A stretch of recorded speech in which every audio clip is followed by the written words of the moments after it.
Hello, everybody. Welcome back to AP Music Theory. This is lesson number 7, and I am Professor Jim. Today, we're going to get into the idea of upbeats, downbeats, and something called an anacrusis. And we're going to start by talking about where do we get these terms, upbeats and downbeats? Well, it has its roots in conducting patterns.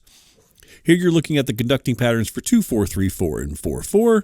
And this is, just as a side, this is more of a mechanical pattern that we see here. You can see how the ictus are all on the same plane.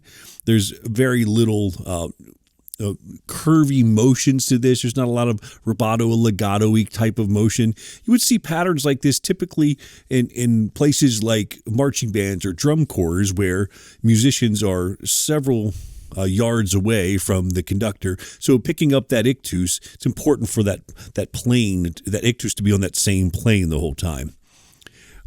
Different styles of music would require different types of conducting patterns, but we see here very basically that the preparatory beat or the beat before the downbeat is always up. The up beat, so count 4 and 4/4, count 3 and 3/4, count 2 and 2/4 is up. You see it, the red arrow going up in the 2/4 bar, and you come back down, and that's count 1. And the ictus is that moment where the conductor emphasizes the beat. And so the upbeat is the preparatory beat or the beat just before the piece of music starts. And then the downbeat, boom, is that first beat of every bar.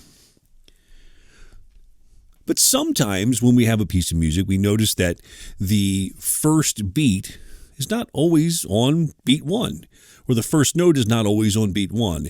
And we call that a pickup note or an anacrusis. And we notice here in Amazing Grace in the key of G major, we have a pickup note there in the very first bar. We have a quarter note, sol to do in the soprano line there.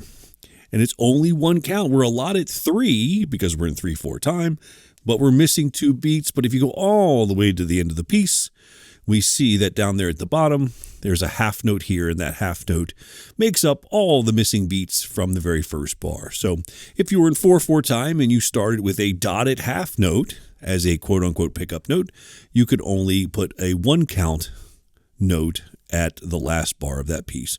Typically, pickup notes are 1 count or sometimes 2, but typically it's just a very short duration of time.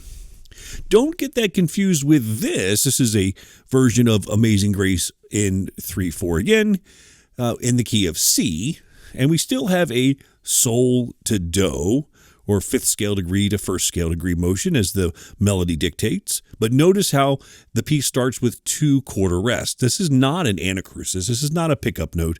This is a full measure. And so don't get the two confused. If you see that at the beginning of a piece, we wouldn't call that a pickup note. We wouldn't call that an anacrusis. It would just be a normal 3/4 bar. All right, next time we're going to look at syncopation and hemiola, and that'll be kind of the end of this chapter, a small little section on rhythmic notation guidelines, and then we get into review time, getting ready for the Chapter 2 test. All right, we'll see you next time.